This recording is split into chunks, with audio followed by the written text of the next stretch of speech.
Nah, salah satu tabiat yang paling kentara dari yang paling kelihatan dari kaum Yahudi ini adalah pengkhianatan. Jadi kaum Yahudi itu kalau berbicara masalah khianat, Bapak Ibu, sudah khatam.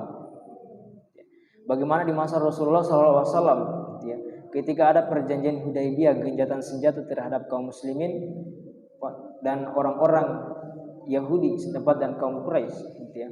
Mereka melanggar dengan membentuk aliansi Ahzab, perang Ahzab ya. Bagaimana waktu itu Yahudi mempelopori aliansi kaum Quraisy, Yahudi dan suku-suku yang lain seperti kaum Ghatfan untuk menyerang Madinah. Padahal ini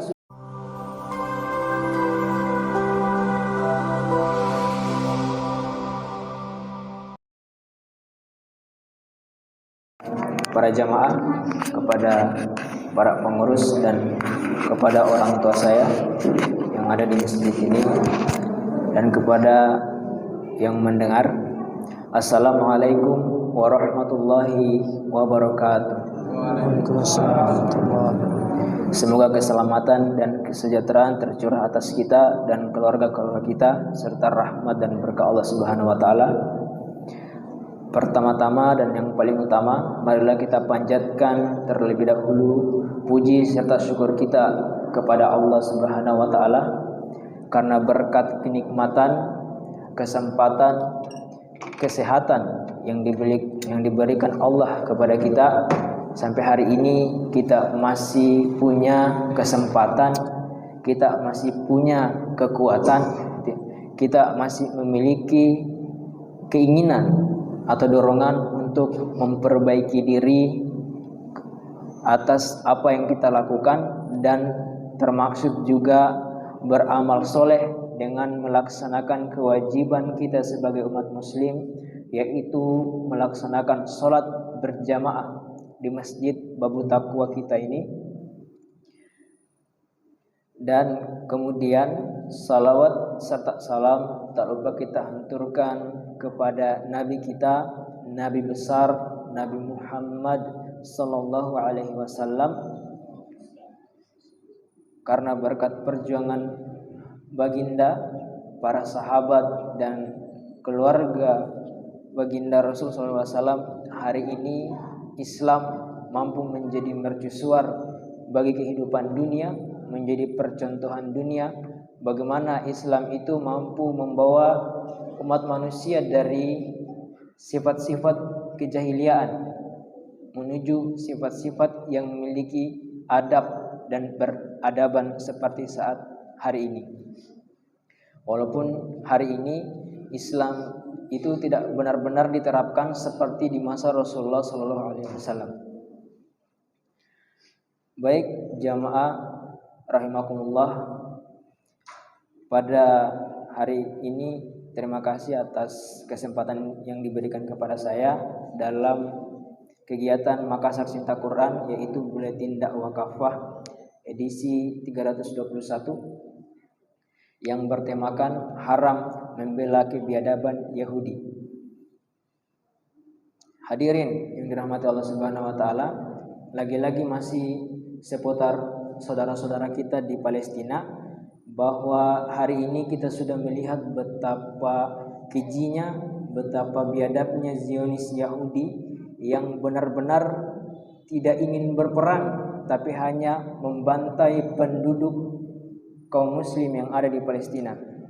Bagaimana kem-kem pengungsian yang sekiranya berdasarkan hukum perang internasional tidak boleh diserang, rumah sakit yang merupakan, jika menyerang rumah sakit maka sudah pasti Zionis Yahudi melakukan pelanggaran dalam berperang.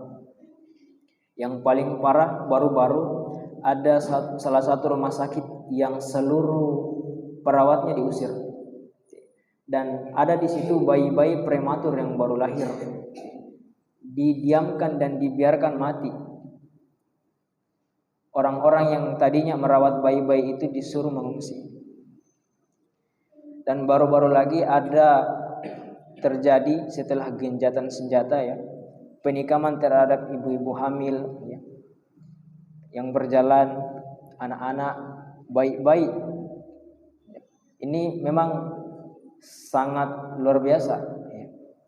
Yang kita pahami perang itu adalah militer versus militer, tapi yang dilakukan oleh Zionis Yahudi adalah menyerang masyarakat biasa, wanita, anak-anak, dan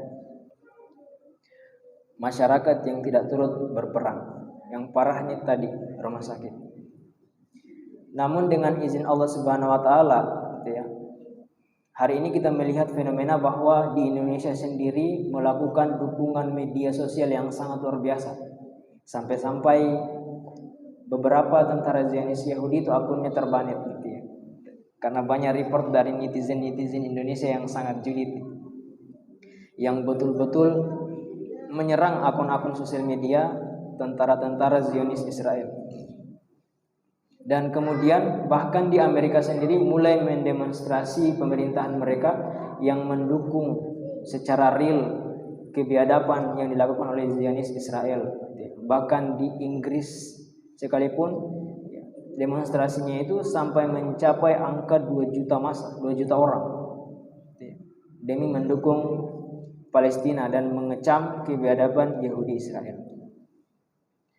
Namun dari seluruh fakta yang kita lihat di media sosial hari ini, baik di media TV nasional gitu ya, atau dari media-media internet ya, website, Pak, ternyata di dalam Al-Quran kita sudah diperingatkan oleh Allah Subhanahu Wa Taala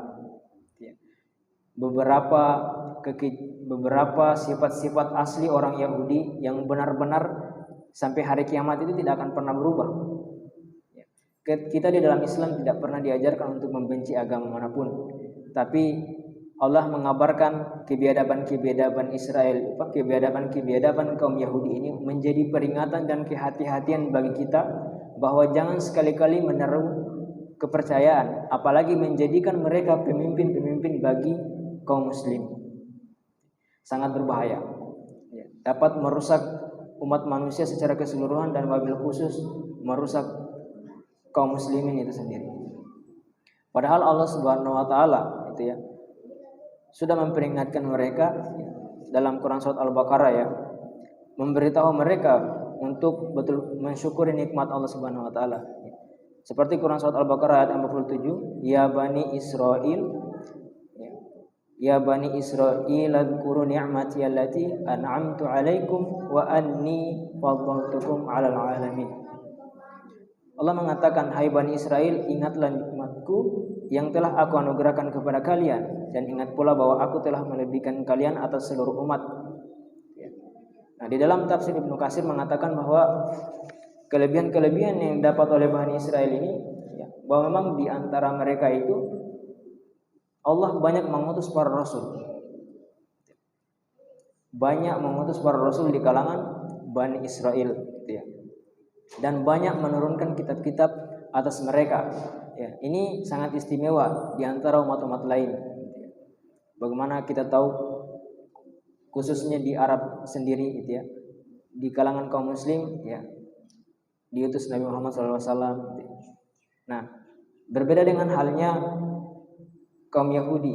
Gitu ya. Memang mereka istimewa dalam hal diturunkan banyak rasul. Artinya tidak cukup satu rasul untuk membuat mereka sadar, gitu. Jadi istimewa. Nah, ini dikabarkan oleh Allah Subhanahu Wa Taala. Nah, namun kita tidak bisa pungkiri ada beberapa orang Yahudi yang akhirnya beriman kepada Allah Subhanahu Wa Taala, seperti kasus Hawariyun, ya 12 orang pengikut Nabi Isa. Bahkan Nabi Isa itu menjadi salah satu korban kejahatan orang Yahudi. Bagaimana orang Yahudi memberitakan tentang kenabian Nabi Isa ya kepada raja yang berkuasa pada waktu itu ya, agar nabi tersebut dibunuh atau disalib ya. Tapi Allah menyelamatkan Nabi Isa dengan memberikan keutamaan ya, diangkatnya Nabi Isa ke langit yang pada waktunya nanti akan kembali turun di bumi. Jadi beliau belum wafat ya, Nabi Isa alaihissalam. Nah, yang paling parah lagi muncul goncangan-goncangan yang dilakukan oleh Yahudi pada ajaran-ajaran Nabi Isa, yang akhirnya Nabi Isa dinobatkan sebagai Tuhan. oleh Paulus, ya, yang bisa kita ketahui bersama bahwa Paulus ini adalah keturunan orang Yahudi.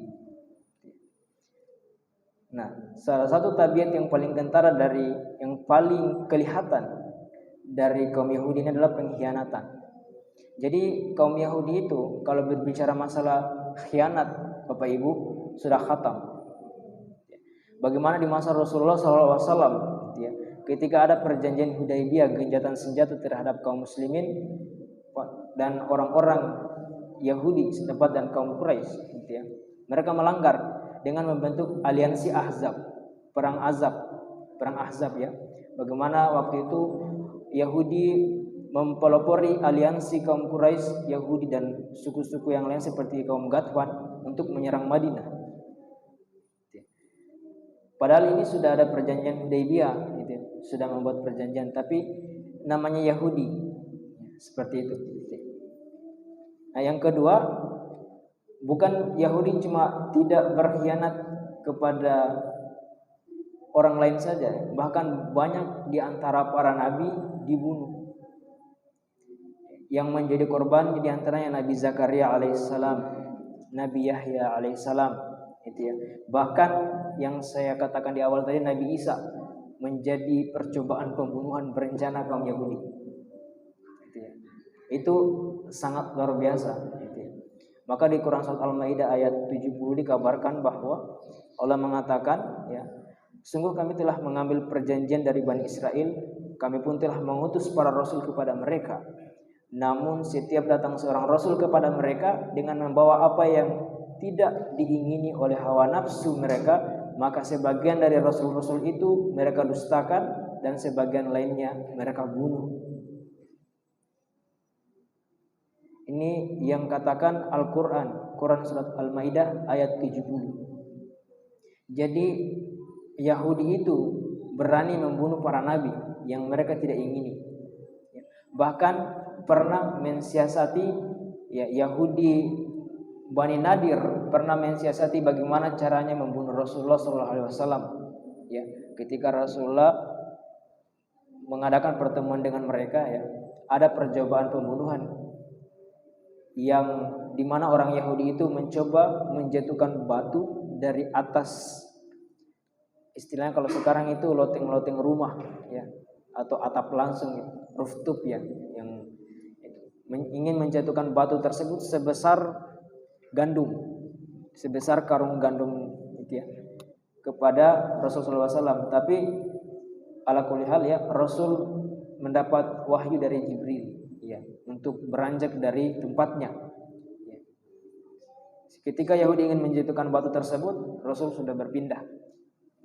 Dan Yahudi tahu, ya, ada Yahudi temannya mengatakan bahwa Anda tidak akan bisa membunuh beliau karena beliau adalah Rasul.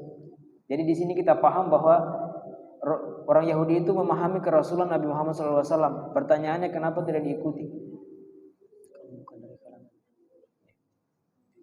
Karena memang sebelum datangnya Nabi Muhammad SAW, kaum Yahudi itu meyakini bahwa Nabi terakhir akan datang dari kaum mereka. Salah satu alasan mereka tidak mengimani Nabi Muhammad SAW karena Nabi yang turun bukan dari kaumnya. Jadi kaum Yahudi ini maksa harus dari kaumnya. Ini kekecewaan mereka.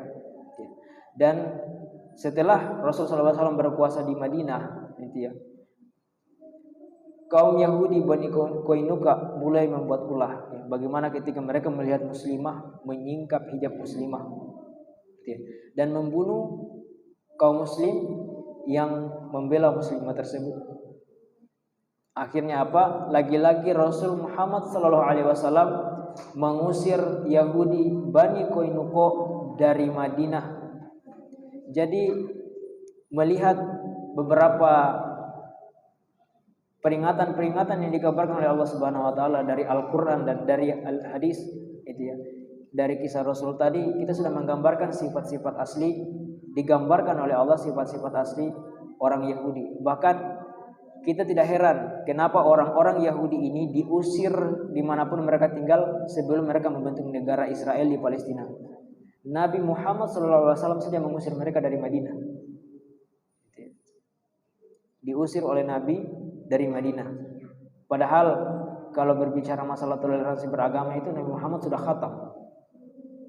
Tapi karena kaum Yahudi ini suka berbuat ulah, gitu ya, mereka pantas diusir. Gitu ya. Nah, yang ketiga, kaum Yahudi adalah satu kaum yang sangat benar-benar menunjukkan permusuhannya kepada kaum muslimin. Benar-benar benci dia terhadap kaum muslimin. Memang kaum ini agak lain. Di dalam Quran surat Al-Baqarah, ya, Allah mengabarkan, ya, tidak akan pernah ridho kepada kamu Muhammad, kaum Yahudi dan Nasrani sampai kamu mengikuti agama mereka. Walan tardo alal yahudu walan nasoro hatta tattabi'a millatahum. Millah artinya jalan-jalan mereka atau keyakinan-keyakinan mereka, tabiat-tabiat mereka. Yahudi dan Nasrani itu tidak akan pernah ridho sampai kita orang beriman kepada Allah mengikuti langkah-langkah mereka. Paling tidak kalau kita tidak beriman, mengikuti cara berpakaian mereka, cara bergaul mereka terhadap laki-laki dan perempuan, cara berekonomi mereka, cara bertata negara mereka. Amerika tidak akan pernah ridho Al-Quran itu menjadi patokan ekonomi, patokan pergaulan sosial, patokan politik. Tidak ridho. Apalagi Yahudi, hadirin sekalian. Nah, kebencian dan permusuhan kaum Yahudi ini juga diingatkan oleh Allah Subhanahu wa taala di ayat lain Quran surat Al-Maidah ayat 52. Ya, Allah mengatakan, "Atajidanna asyaddan nas adawatan lilladzina amanu al-yahuda walladzina asyraku." Yang artinya sungguh kamu akan mendapati manusia yang paling keras permusuhannya terhadap orang-orang yang beriman ialah kaum Yahudi dan orang-orang musyrik. Yahudi dan orang-orang musyrik. Ini kabar-kabar ini yang dari tadi saya sebutkan itu Al-Qur'an, hadirin sekalian. Jadi berdasarkan keyakinan kita umat muslim, Al-Quran itu tidak ada titik celah dan salahnya. Ini kabar bagi kita untuk berhati-hati, tidak menjadikan orang-orang Yahudi itu menjadi pimpinan-pimpinan bagi kita, apalagi membiarkan bangsa kita, peradaban kita kaum muslim terjun atau mengikuti kepemimpinan mereka di internasional, yaitu PBB. Aslinya PBB itu punyanya Yahudi. Ketuanya Amerika, markasnya di Amerika. Jadi ketika Israel yang menggunakan senjata terlarang yang dalam PBB harus disanksi, maka PBB tidak akan menyangsi anaknya. PBB melarang dalam perang jangan membunuh jurnalis ditembak di sana. Jangan menyerang rumah sakit dirudal di sana. Jangan membunuh anak-anak, ya. Jangankan anak-anak yang lari, anak baru lahir prematur dibunuh juga. Yang belum lahir dibunuh juga, yang masih hamil ibunya ditikam habis-habisan. Padahal dalam aturan perang, ya, kita melihat gambaran perang Ukraina Rusia kemarin, ya, tidak menyerang masyarakat sipil. Tentara versus tentara. Itu aturannya.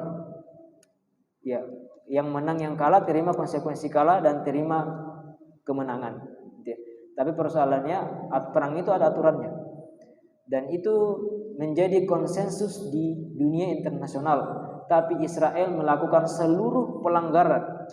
Dan tercatat sudah 30 perjanjian antara Hamas dan Israel itu yang dilanggar oleh Yahudi Israel, Zionis Israel. Jadi aslinya pengingkar janji Yahudi. Ini kabar yang dikabarkan kepada kita, yang dikabarkan Allah kepada kita di dalam kitab Al-Quranul Karim. Nah, saat ini kita bisa melihat, ya, bagaimana kebencian-kebencian orang Yahudi itu benar-benar seperti melihat kaum muslim itu seperti melihat hewan, ya. Baru-baru ada pejabat Yahudi yang mengatakan secara terang-terangan di media ya, ketika yang membutuhkan bantuan itu atau persoalan kemanusiaan itu terjadi pada manusia, mereka bantu. Tapi ini berbicara persoalan hewan, waduh. Jadi bagi jenis Yahudi itu, Muslim di Palestina itu hewan. Jadi kita tidak bisa berharap perdamaian. Dan yang kedua, kasus Palestina dan Israel adalah kasus penjajahan. Jadi sangat mengherankan kalau justru negara-negara Muslim yang kuat di sekitar Palestina tidak membantu, justru menyarankan perdamaian. Siapa yang berdamai atas siapa? Karena persoalannya adalah negara Israel itu berdiri di atas tanah Palestina, artinya penjajahan. Ibaratnya Indonesia, Bapak Ibu, diserang oleh Belanda, tiba-tiba disarankan sama negara lain, Indonesia dan Belanda hidup berdampingan. Jangan kita melawan, tahu? Daripada pertumpahan darah lagi. Padahal Allah itu sudah memerintahkan kita bagi barang ketika kaum muslimin itu diusir dari tanahnya, maka wajib bagi mereka berjihad untuk melawan. Itulah yang mengilhami kekuatan kaum muslimin di Indonesia dulu mengusir Belanda. Habis Belanda terbitlah Jepang. Gitu ya. Tapi masih melawan karena giroh jihad tadi. Wajib ya, bahkan mati syahid orang mempertahankan hak dan hartanya. Jadi hukum syaranya itu ketika ada misalnya, jangankan tanah Bapak Ibu, rumah, ketika ada yang menjarah rumah kita ya, dan kita membunuh pencuri atau penjarah tersebut ya, dapat pahala. Kalau kita dibunuh, matinya kita layaknya mati syahid. Karena tidak masuk akal datang pencuri, tiba-tiba kita negosiasi bagi dua, kita ambil di dapur, saya di depan, gitu ya. Atau ada hartaku di situ, kita bagi dua, gitu ya. Konsep domino, bagi dua, itu tidak boleh. Gitu ya. Nah kasus Palestina seperti itu, jadi tidak ada namanya perjanjian damai. Nah ini solusinya adalah persatuan kaum muslimin, Arab Saudi, Turki, negara-negara di samping Palestina ya, yang justru berdiri di sana rumah sakit Indonesia. Padahal wajib bagi kaum muslimin membantu saudaranya yang meminta pertolongan yang merupakan perkara agama. Wajib. Jadi wajib ain ketika ada saudara yang diserang, maka wajib ain yang terdekat untuk membantu. Nah, yang terdekat belum cukup, maka yang lebih dekat dari yang terdekat untuk membantu. Ketika itu belum cukup, yang terdekat dari yang terdekat, yang lebih dekat dari yang terdekat membantu. Gitu ya. Karena ini fardunya kifayah bagi ketika sudah terbantu, tapi fardu ain bagi seluruh kaum muslimin ketika belum selesai masalah di Palestina. Seperti itu seharusnya. Tapi hari ini racun sekat-sekat bangsa, sekat-sekat negara yang dilakukan oleh Yahudi, yang dilakukan oleh Inggris dan Prancis ketika memecah belah kaum muslimin di tahun 1924. Racun itu pertama kali dirasakan kegetirannya, kepedihannya adalah orang Palestina. Bagaimana benar-benar mereka melihat di depan mata ukhuwah itu sudah tidak ada. Sudah tidak ada. Artinya entitas Palestina sudah beda dengan Turki, sudah beda dengan Arab, sudah beda dengan Jordania. Yang tergerak malah Hizbullah, yang tergerak malah negara miskin Yaman, yang malah difitnah lagi. Hizbullah mulai membantu Hamas, gitu ya. Nah, yang ada hanya fitnahan dari Arab Saudi itu sendiri juga. Padahal Arab Saudi militernya sangat mampu untuk menghadapi Israel, untuk menyelesaikan perkara-perkara yang ada di Palestina. Jadi wajib ain bagi kita. Kita seharusnya tidak boleh memandang remeh persoalan ini, gitu ya. Karena wajib ain bagi kita berjihad menurut kadar kemampuan kita. Ya. Bagi penguasa yang memiliki militer, jihadnya dia pakai militer. Tapi bagi kita individu-individu, suara-suara kita, media-media sosial kita, gitu ya. Seperti netizen Indonesia kemarin yang menyerang akun-akun IDF, Zionis Israel itu sudah benar. Ya, sudah benar. Atau tidak, paling banter memboikot produk-produk yang bisa kita boikot, walaupun itu dibilang bukan solusi mutakhir, tapi itu sudah menunjukkan keberpihakan kita terhadap Palestina. Tapi kalau kita bisa melakukan lebihnya itu wajib. Kita punya kekuasaan di sebuah daerah, kita mampu menyeru masyarakat untuk membela Palestina, kuat kita, itu wajib dikerahkan semampunya, ya, bukan ala kadarnya, semampunya, karena wajib. Ibaratnya sholat, ya, ketika turun gerimis kasih payung, gitu ya. Ketika deras sedikit payung sama mantel, gitu ya. Kalau sudah banjir tidak bisa jalan, baru uzur syar'i. Seperti juga perkara Palestina, ya, pincang pun masih bisa pakai HP, gitu ya. Nah, untuk menunjukkan keberpihakan kita. Jadi hadirin sekalian yang saudara dirahmati Allah Subhanahu wa taala, ya, yang harus kita pahami bahwa hari ini kita menghadapi entitas Yahudi, ya, yang Allah itu mengabarkan bagaimana mereka membenci kaum muslimin secara keseluruhan, gitu ya. Jadi ketika kita sudah memahami hal ini, maka kita sudah mulai paham dan sudah mulai mengerti apa yang terjadi di Palestina, gitu ya. Terlebih lagi Al-Quds adalah tanah suci ketiga kaum muslimin, gitu ya. Jadi sejak turunnya surat At-Tin, Wat-Tini Waz-Zaitun wa Turisinin, gitu ya, Allah menyuruh kita memperhatikan negeri di mana negeri itu tumbuhnya pohon tin, pohon zaitun, gitu ya. Ternyata pohon itu tidak tumbuh di Arab. Dia hanya tumbuh di Palestina, negeri Syam, Palestina. Ya, turunnya surat Tin itu, ya, maka Rasulullah SAW itu memperhatikan benar-benar Yerusalem. Bagaimana para perwira-perwira Muslim dulu, ya. Umar bin Khattab yang pertama kali mencoba membebaskan, ya, Palestina, di mana waktu itu pendeta Sapronius menyerahkan kunci Al-Quds kepada Umar bin Khattab tanpa penaklukan. Dan pendeta tersebut mengabarkan meminta Umar bin Khattab untuk tidak memasukkan orang Yahudi di Palestina. Nah, ini yang kita kenal dengan perjanjian Umayyah. Nah, dari perjanjian Umar bin Khattab sebagai khalifah yang sah pada saat itu memerintahkan kita untuk tidak memasukkan Yahudi di Palestina, maka itu menjadi hukum syara bagi kita dan wajib untuk kita tegakkan. Tidak boleh ada orang Yahudi khusus di sekitar Al-Quds, Palestina.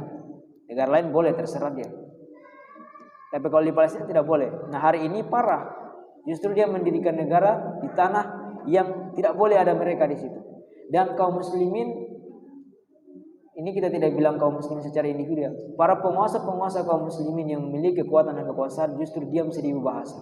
Yang paling parah Bapak Ibu, ketika terjadi konferensi Liga Arab, ya, konferensi tingkat tinggi baru-baru, ada negeri yang menyarankan untuk memboikot minyak yang dari Azerbaijan, ya, sebagian dari Turki, sebagian dari Gabon, Afrika, itu ya, untuk masuk ke Israel, karena ketika minyak itu terboikot masuk ke Israel, maka tank-tank mereka tidak bisa jalan. Senjata-senjata andalan mereka yang menggunakan sistematika mesin tidak bisa jalan. Tapi hari ini apa yang terjadi? Arab Saudi menolak. Ini luar biasa, ya.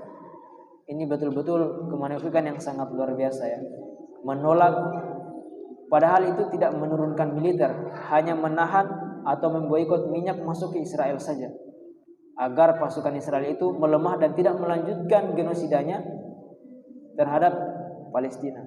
Tapi sayang demi sayang, karena racun-racun sekat-sekat kebangsaan itu, sekat-sekat nasionalisme itu, maka Arab Saudi tidak mau melakukan itu. Padahal keputusan ada pada mereka. Yang mereka sarankan adalah damai saja terhadap Israel. Jadi seakan-akan disuruh damai terhadap penjajah yang ingin mencuri tanah-tanah mereka dan hidup berdampingan dengan penjajah dengan syarat prasyarat. Tapi memang Yahudi juga tidak ada niat untuk damai, ya. Ada dengan tidak adanya perlawanan Palestina, perlawanan Hamas, Yahudi tetap akan membantai Gaza, akan membantai Palestina. Adanya Hamas dan militan-militan yang ada di Palestina itu karena perlawanan atas pembantaian yang dilakukan oleh Israel pada tahun 1947 dan 48. Itu respon atas pembantaian yang dilakukan oleh Israel. Artinya apa? Adanya militansi Hamas dengan tidak adanya Israel pasti akan membantai. Cuma ketika ada perlawanan dari Palestina, maka Israel semakin sulit untuk membantai dan menghabisi kaum muslimin atau saudara-saudara kita di Palestina. Jadi kita bersyukur, ya, bukan kita yang kesana langsung, masih ada Hamas. Ya. Jadi melabeli Hamas sebagai teroris itu, ya, sangat tidak masuk di akal. Seperti melabeli Tuanku Imam Bonjol yang berjuang di Indonesia mengusir Belanda. Belanda itu melabeli imam-imam yang bergerak melawan Belanda sebagai teroris, menteror kekuasaan Belanda. Begitu juga Israel melabeli Hamas sebagai teroris karena menteror kekuasaan Israel. Ya. Ketika Hamas sebagai front perlawanan atas penjajahan dicap sebagai teroris, kalau begitu Israel yang membantai manusia di Gaza itu dicap sebagai apa? Teman bangsa-bangsa? Kan tidak mungkin. Nah, itulah ambiguitas yang diciptakan oleh Israel, ya. Bagaimana membuat mereka tetap hebat di mata negara-negara, seolah-olah tidak bersalah dan seolah-olah menjadi korban. Yang bersalah itu adalah Palestina. Padahal nyata-nyata mereka lah yang melakukan kebiadaban. Ini penting bagi kita untuk kita bicarakan, untuk kita angkat, ya, karena persoalan saudara kita, ya, adalah persoalan akidah, kewajiban, ya. Karena sejatinya umat muslim itu bersaudara, berukhuwah, dan persaudaraan itu, persaudaraan yang diikat oleh akidah melebihi persaudaraan kita terhadap saudara-saudara kandung kita. Kita rela, gitu ya, menumpahkan darah untuk membebaskan saudara-saudara kita seperti yang dilakukan oleh khilafah-khilafah di masa Islam dulu, gitu ya. Bagaimana kekhilafan Al-Mu'tasim Billah, gitu ya. Hanya persoalan muslimah yang disingkap hijabnya sama orang-orang Yahudi Romawi, maka kota mereka itu diperangi selama 1 bulan. Karena memang Allah mengatakan, ya, jangankan tadi itu baru persoalan hijab, kehormatan. Ini persoalan nyawa. Allah mengatakan, wa ma qatala nafsan bighairi nafsin aw fasadin fil ard, gitu ya. Faka'annaka qatala nafsan jami'ah. Barang siapa yang membunuh satu orang manusia saja, yang dia itu tidak membunuh orang lain atau tidak membuat kerusakan di muka bumi, ya, seakan-akan orang yang membunuh ini telah membunuh manusia di seluruh dunia secara keseluruhan, ya. Apalagi kaum muslim, matinya satu orang beriman tanpa uzur yang pasti dan yang syar'i dan jelas, yang benar, gitu ya, maka lebih baik hancurnya Ka'bah. Masih tenang perasaan ta itu hancur Ka'bah dibandingkan satu orang saudara ta itu mati gara-gara bukan perkara yang benar. Ini persoalan akidah, persoalan keimanan. Seluruh kaum muslimin karena persaudaraannya itu saling menjaga walaupun tersekat-sekat oleh negeri dan bangsa, ras dan tersekat-sekat ras dan warna kulit. Itu tidak ada persoalan. Karena selama dia beriman kepada Allah, maka mereka itu adalah saudara kita dan wajib bagi kita untuk saling membantu dan melindungi karena asas ukhuwah Islamiyah. Karena itu perintah Allah Subhanahu wa taala. Nah, dari fakta-fakta tadi, dari informasi yang kami gambarkan tadi, ya, permusuhan Yahudi, bagaimana Yahudi itu jangankan manusia, nabi saja dia manusia biasa, nabi saja dia bunuh, apalagi Palestina. Maka dari sini Allah Subhanahu wa taala berfirman, ya, wala tarkanu ilal ladzina zalamu fatamassakumun nar wa ma lakum min dunillahi min auliya tsumma la tansurun, ya. Wala tarkanu, jangan kalian cenderung, ya, kecenderungan kita, ya, kepada orang-orang yang zalim yang menyebabkan kalian disentuh api neraka. Jadi, ya, sesuai dengan tema haram membela Yahudi. Jangankan persoalan Israel, ya, kita cenderung hati tak kepada orang zalim itu tidak boleh. Apalagi kepada orang yang jelas-jelas membunuh saudara-saudara kita yang tangannya berlumuran darah kaum muslimin. Ya. Allah mengabarkan ayat ini di Quran surat Al-Hud ayat 113. Ya. Janganlah kalian cenderung kepada orang-orang zalim yang menyebabkan kalian disentuh api neraka. Sekali-kali kalian tidak mempunyai seorang penolong pun selain Allah, kemudian kalian tidak akan diberi pertolongan. Jadi haram mencenderungkan hati kita kepada orang-orang yang berbuat zalim, apalagi mendukung, ya, apalagi netral. Ada baru-baru kasus itu, ya, salah satu pengalihan opini bilang saya netral terhadap Palestina dan Israel, netral terhadap kezaliman. Bayangkan, netral terhadap kezaliman, artinya membiarkan kezaliman, ya. Jadi ketika ada kezaliman, itu, ya, tidak ada pilihan netral bagi kita selain menentang kezaliman. Ada pembunuhan terjadi di depan mata kita, oh saya netral. Netral saya tidak mendukung yang dibunuh, saya tidak mendukung yang membunuh. Saya netral. Artinya apa? Dia membiarkan kezaliman terjadi di sekitar dia. Netral membiarkan kezaliman. Ya. Maka Allah mengabarkan surah tadi, ya, tidak boleh kita, ya, wala tarkanu, ya, cenderung terhadap orang-orang yang zalim itu. Nah, apalagi Allah menyerukan kepada kita Quran surat Al-Maidah ayat 51, ya, yang viral kemarin, ya. Hai orang-orang yang beriman, janganlah kalian mengambil kaum Yahudi dan Nasrani menjadi para pemimpin kalian. Sebagian mereka adalah pemimpin dari sebagian yang lain. Jadi kita dilarang, ya, menjadikan mereka sebagai aulia bagi kita, ya, pemimpin bagi kita. Karena jelas permusuhan mereka terhadap kaum muslimin bahaya kalau mereka memimpin. Hari ini bangsa-bangsa, para penguasa-penguasa negeri muslim, termaksud yang berkumpul di Liga Arab kemarin itu, ya, betul-betul menjadikan PBB sebagai pedoman mereka. Ya. PBB itu siapa? Amerika. Amerika penyokong terbesar, ya, dan ibaratnya Amerika itu adalah bapaknya Israel, gitu, ya, yang orang yang mengasuh Israel. Israel itu diasuh oleh Amerika, Inggris, Prancis, dan Jerman. Sementara Palestina ditinggalkan oleh Arab Saudi, Turki, Jordania, dan yang lain-lain. Gitu, ya. Palestina menjadi anak yatim. Sementara jelas dukungan Amerika terhadap Israel, sampai-sampai bukan mengirimkan makanan, tapi mengirimkan kapal induk. Gitu, ya. Sementara Palestina dikirimkan kain kafan. Gitu, ya. Untuk apa? Kubur itu yang sudah mati. Gitu, ya. Hanya mengirimkan logistik. Artinya apa? Ada saudara kita dibunuh, kita kasih makan, dia mati dia besok. Dibunuh lagi, kita kasih makan.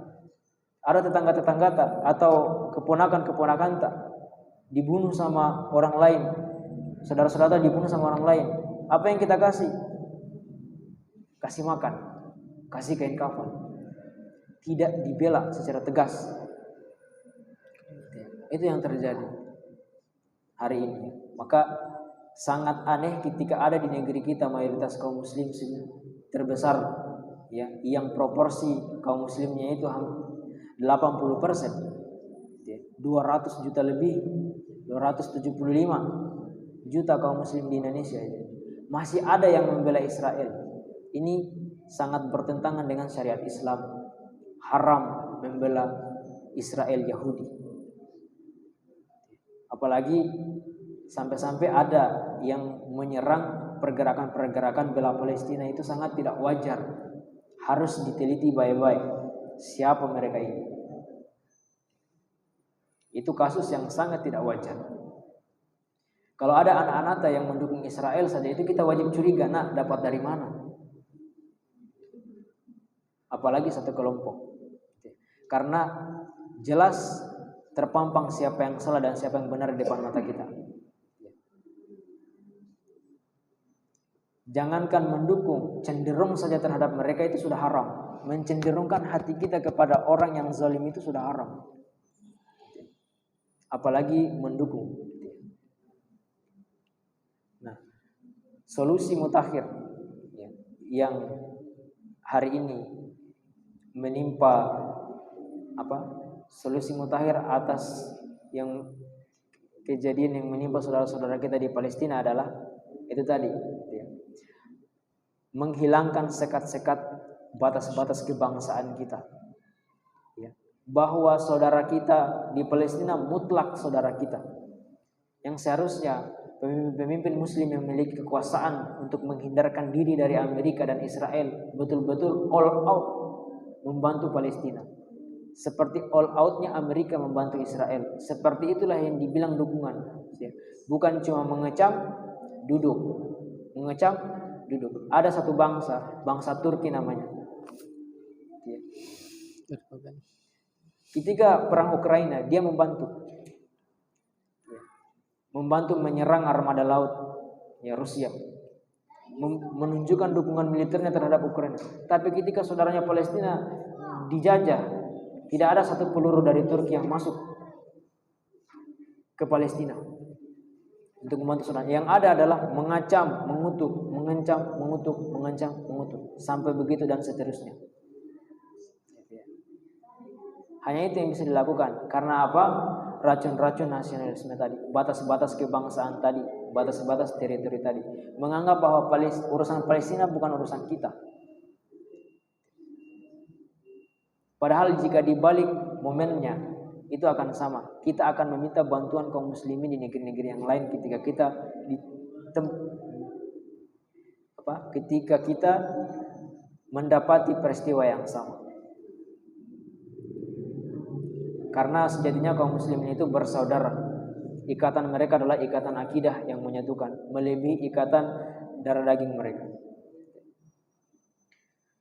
Nah, baik, dari tema kita hari ini, bedah buletin kafah, sudah jelas bagi kita keharaman untuk membela Yahudi. Sudah informasi Allah Subhanahu wa taala dalam Al-Qur'an jelas sikap-sikap Yahudi terhadap kita, maka kita wajib berhati-hati terhadap Yahudi dan propaganda-propaganda media mereka yang mencoba memutarbalikkan fakta seakan-akan Israel itulah yang menjadi korban. Itu sangat bahaya dan itu harus kita hati-hatikan, karena jelas hari ini adalah Palestina mutlak yang korban dan sesungguhnya haram keberadaan Israel atau keberadaan Zionis Yahudi berada di tanah Palestina berdasarkan perjanjian Umar bin Khattab dan pendeta Sophronius yang menyerahkan kunci Al-Quds kepada Umar, perjanjian Umayyah. Ini sudah menjadi alasan yang kuat bagi kita untuk tidak berpihak, bahkan betul-betul mengecam, mengancam, mengutuk, melaknat Zionis Israel. Baik, sebelum saya tutup, ada sebuah hadis dari Rasulullah SAW. Rasul mengatakan, kiamat tidak akan terjadi hingga kaum muslim memerangi Yahudi, lalu kaum muslim akan membunuh mereka hingga setiap orang Yahudi bersembunyi di balik batu dan pohon. Namun batu dan pohon itu berkata, wahai muslim, wahai hamba Allah, ada orang-orang Yahudi di belakangku. Kemarilah dan bunuhlah dia, kecuali pohon workot, karena ia adalah pohon Yahudi. Hadis riwayat Muslim. Baik, saya serahkan kepada moderator. Insyaallah materi yang diberikan oleh Ustaz kita, maka tentu jemaah sekalian, ketika kita berbicara solusi tentang Palestina adalah suatu kebodohan yang luar biasa ketika kemudian ada solusi yang mengatakan sudah 2 negara saja. Artinya Palestina dengan Zionis Yahudi hidup berdampingan.